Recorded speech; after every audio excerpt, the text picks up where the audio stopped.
भोदन area hospital government hospital में गरीबों के लिए फ्रूट तकसीम अमल में आई है। भोदन के आपके हमारे हरदिल अजीज अली जनाब इज्जत माफ साबिका रुकने असम्बली जनाब मोहम्मद शकील आमिर साहब के जन्मदिन की सबसे पहले हम मुबारकबाद देते हैं। बीआरएस पार्टी भोदन टाउन सबकी तरफ से, हमारी आल टीम पूरी पार्टी की तरफ से शकील भाई को जन्मदिन की मुबारकबाद देते हैं।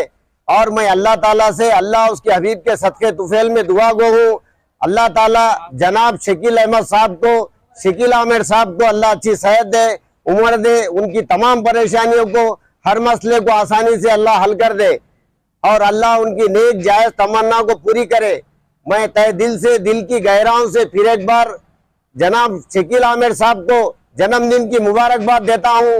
इस मुबारकबाद के मौके से एक शेर पेश करूंगा, एक आशार पेश करूंगा। अगर तुझ में हीरे की सिफत है तो चमक के दिखा, अगर तुझ में हीरे की सिफत है तो चमक के दिखा, वरना सूरज की रोशनी से तो कांच के टुकड़े भी चमकते हैं।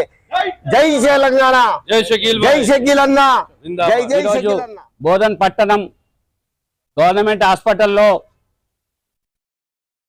మేము బీఆర్ఎస్ నుండి కార్యకర్తలు, నాయకులు అందరం వచ్చి ఈరోజు పేదల పెన్నిధి షకీల్ అన్న గారి 48వ జన్మదిన శుభాకాంక్షలు.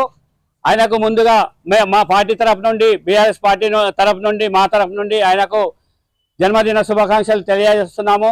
అదేవిధంగా బోధన్ ఏరియా హాస్పిటల్లో రోగులకు ఆయన పేరు మీద పండ్లు పంపిణీ చేయడం జరిగింది.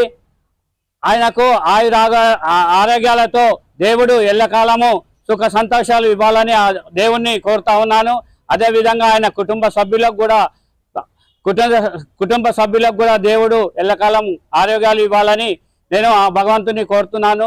డైనమిక్ లీడర్ షకీల్ అన్న అంటేనే నేనున్నానని ఆయన పదము ఏడ్చి ముందుకు నడిచే వ్యక్తి ఆయనకు దేవుడు ఎప్పుడు చల్లగా ఉంచాలని నా తరఫు నుండి నేను ఆ భగవంతుని కోరుతా ఉన్నాను. మళ్ళీ రాబోయే కాలంలో, రాబోయే ఎలక్షన్లో ఆయననే